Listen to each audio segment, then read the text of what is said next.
Have you ever wondered what you would do if everything your family built over generations was suddenly threatened by greed and corruption? How far would you go to protect your legacy? Today, I'm going to share with you a story of resilience, justice, and the power of standing up for what's right. A story where one man faced impossible odds against a ruthless HOA, determined to take away his family's land. But they didn't realize he held the ultimate trump card that if you love gripping stories of courage and justice, make sure to hit the like button, subscribe, and tap the notification bell so you won't miss out on more powerful stories like this. Now let's dive in. They thought my family's historic farm was nothing more than an unsightly, outdated piece of land that stood in the way of their ambitious plans for high-end living. To them, my cherished heritage was nothing more than a stubborn obstacle, a relic from the past that needed to be erased to make way for their luxury vision. Armed with fraudulent legal documents and bulldozers, they tore down the barn my great-grandfather built with his own hands during the toughest years of his life. They claimed their intention was to build a community dog park, a gesture meant to appease the public and hide their true intentions. But it was all a facade. Behind their supposedly charitable project lay a far more lucrative scheme. A plan to replace my family's legacy with towering luxury condos, private clubhouses, and exclusive amenities for the wealthy. Their greed was boundless, and their deception knew no limits. What they didn't realize was that I was prepared to fight for my family's legacy with every ounce of strength I had. My name is David Henshaw, 57, and my family has cultivated this 20-acre farmland since 1890. For generations, this land was more than just soil and crops. It was our identity, our heritage. My great-grandfather, a man of unyielding determination and vision, purchased this land after years of backbreaking labor in the Pennsylvania coal mines, dreaming of a better life for his children and their children. He chose this fertile spot for its abundant natural springs and rich, dark soil, perfect for the innovative farming techniques he had mastered over the years. To him, this was not just a farm. It was a sanctuary built with sweat and sacrifice. It represented freedom from poverty, a testament to perseverance, and a foundation for future generations. I remember as a child, my grandfather's stories about how this land had been our family's sanctuary for decades. He would smile with pride, his weathered hands gently planting seeds while telling me, "David, this land isn't just ours. It's everyone's who finds peace here." The farm was a place where friends became family and where life thrived in harmony with nature. That legacy was something I had sworn to protect, no matter the cost. But my great-grandfather wasn't just a farmer.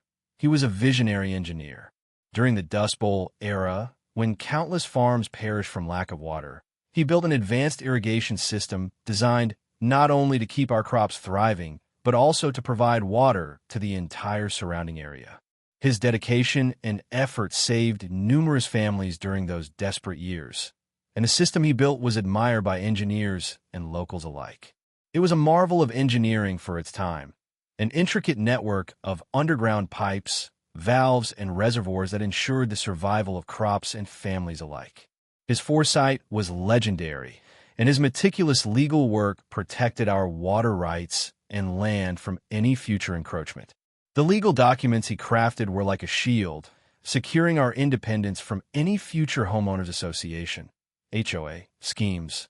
These agreements were ironclad, officially filed with the county, and recognized by developers even when the surrounding farmlands were transformed into sprawling subdivisions filled with luxury homes, golf courses, and tennis courts. He had anticipated every possible angle of attack and secured our rights with the same unwavering resolve he poured into building the irrigation system. For decades, I carried on the family tradition, pouring my soul into the land that had nurtured generations. I grew award-winning organic produce that supplied local schools, food banks, farmers markets, and even high-end restaurants. To me, this was more than just a way of life. It was a calling. It was my way of giving back to the community that had always supported our farm. My wife, Martha, and I devoted ourselves to teaching our children the same sustainable farming techniques our ancestors had pioneered. We believe in the values of honesty, perseverance, and gratitude. We hosted educational tours for local students, showing them how to plant, grow, and harvest their own food, hoping to inspire the next generation to respect the land. Veterans seeking peace and purpose found solace here, working the soil and rediscovering a sense of belonging. We partnered with local charities, donating fresh produce to those in need, and built lasting relationships that transcended monetary value. This farm was a sanctuary for many, where life grew from the earth and blossomed into something far greater than mere crops. But it was also my duty, my promise to my ancestors, to protect it.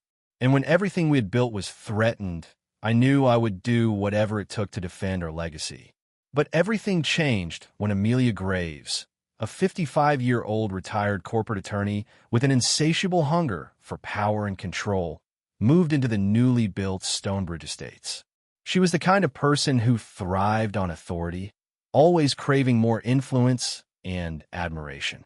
Armed with decades of legal experience and an unquenchable thirst for dominance, she swiftly maneuvered her way into becoming the HOA president. Her charm was a facade, concealing a relentless determination to expand her power. From the moment she took charge, my peaceful life would never be the same. Amelia launched a ruthless and systematic campaign against my farm. She fabricated violation letters with legal jargon designed to intimidate, issued baseless threats of exorbitant fines, and harassed me with phony legal notices. Every Monday morning, I would find yet another letter from the HOA, typed in cold, formal language on pristine letterhead, accusing me of imaginary violations like unauthorized structures, improper landscaping, and environmental hazards supposedly caused by my perfectly healthy livestock. Her goal was clear: overwhelm me with enough legal harassment to force me to either give up or sell the farm. But I refused to be intimidated. I knew my rights. I wasn't about to be bullied off the land my family had cherished for generations. I kept every letter, documented every encounter, and prepared myself for the fight of my life. Then came the darkest day of my life, a day that would forever be burned into my memory. It started with a phone call from Martha, her voice trembling with panic. "David, they're here. Bulldozers, they're tearing everything down." My heart pounded as I rushed home, praying I could stop the madness. But by the time I arrived, it was already too late. The scene before me was nothing short of a nightmare. Bulldozers roared and growled like mechanical beasts, ripping through my land with reckless brutality. They didn't just stop at knocking down fences. They tore down the historic barn my great-grandfather had built with his own hands, timber by timber, stone by stone. The very barn that housed generations of family tools, irreplaceable heirlooms, and carefully preserved seeds passed down from father to son. It was a sacred place, a monument to everything my family had endured and achieved. But their destruction went beyond the physical.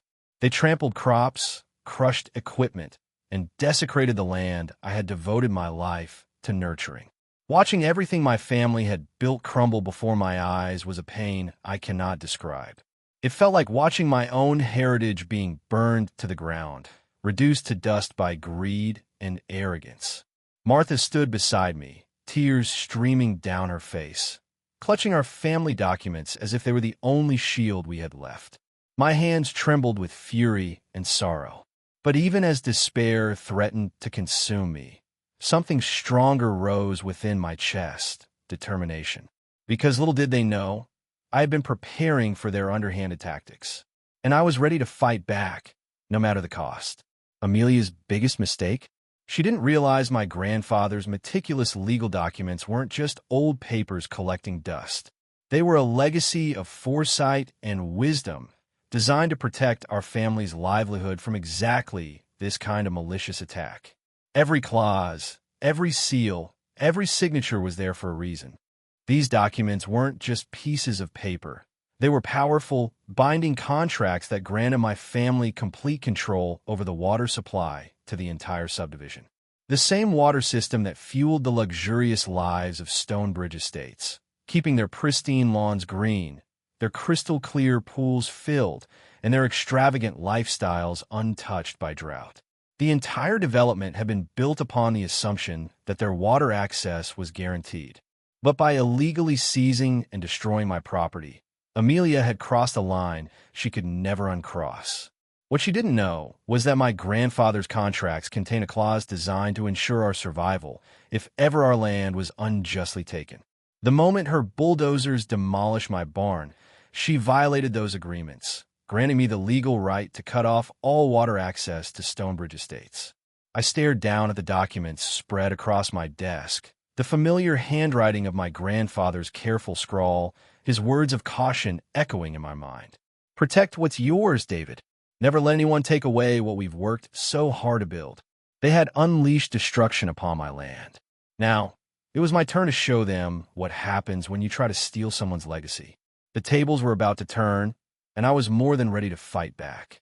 With my lawyer's help, I filed the necessary notices and prepared for what would come next. But as the day approached, I found myself pacing through the remnants of my destroyed barn, my mind consumed by doubt. Cutting off the water supply to the entire subdivision felt like a drastic, almost merciless act. Innocent families would be affected.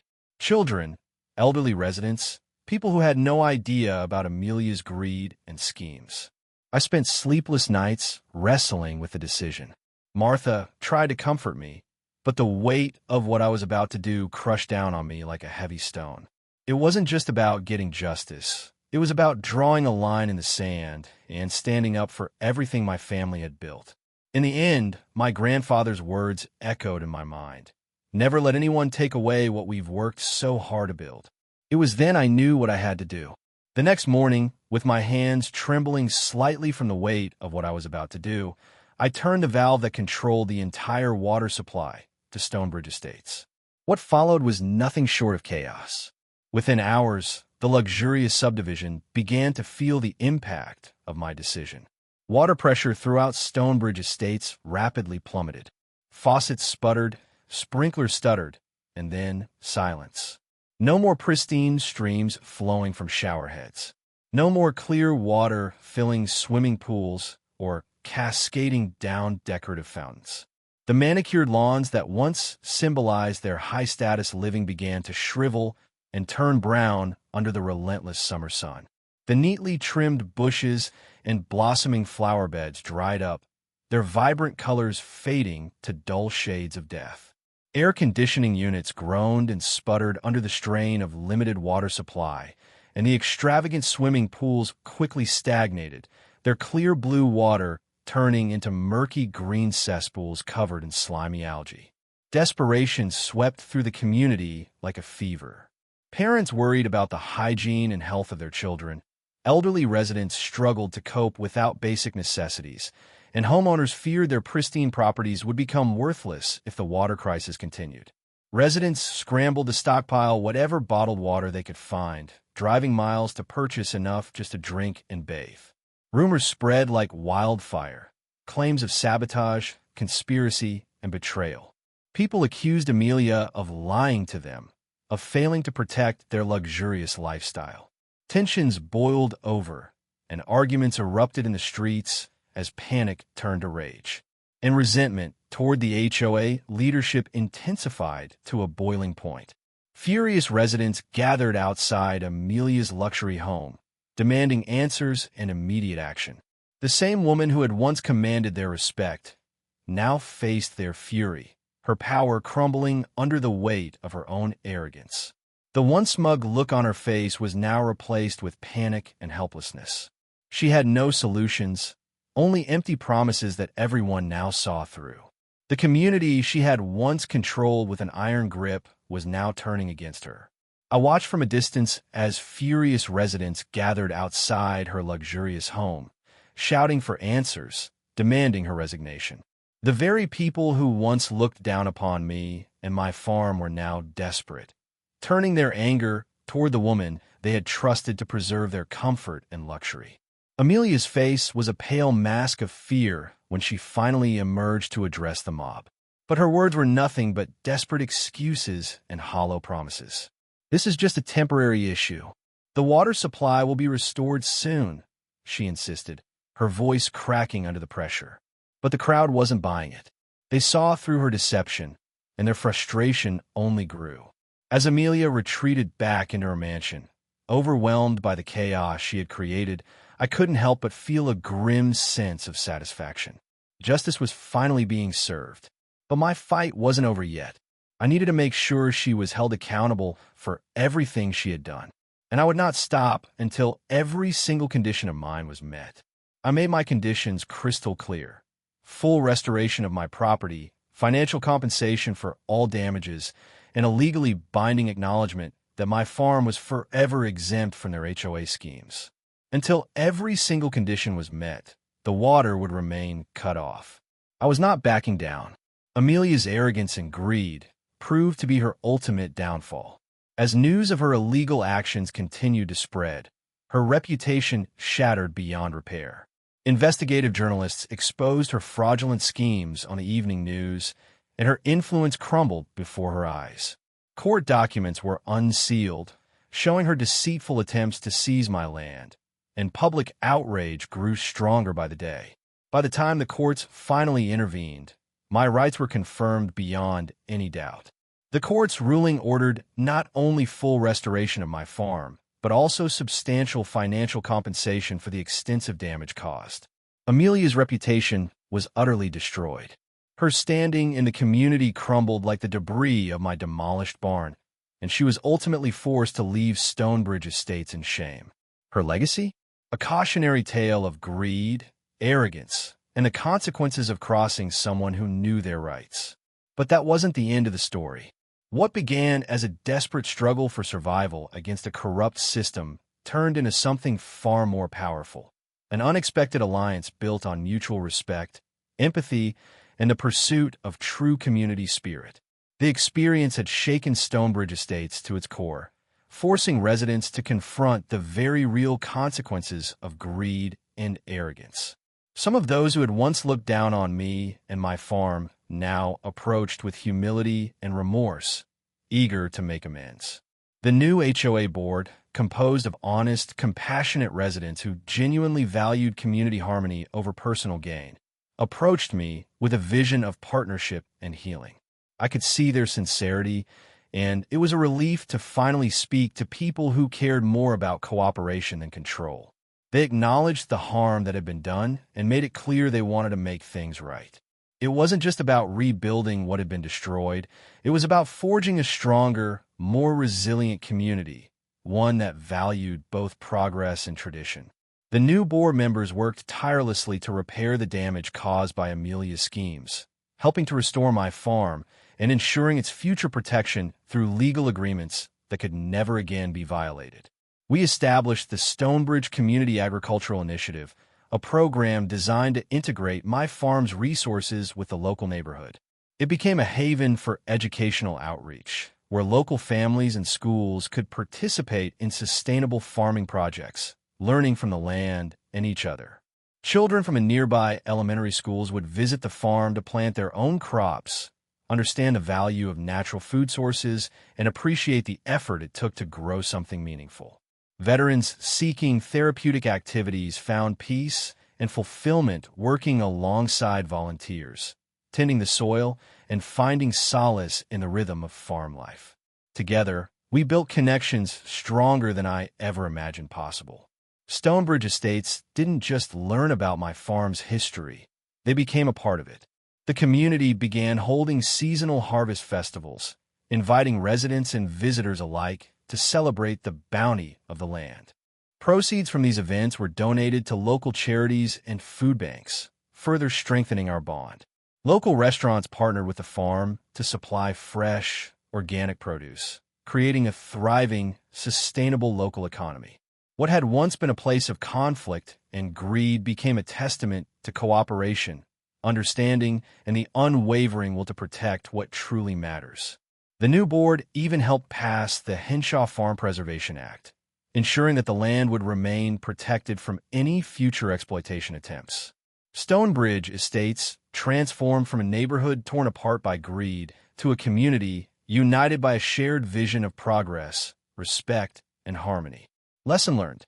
The lesson from this story is simple yet powerful. Never underestimate the importance of standing up for your rights and protecting what truly matters.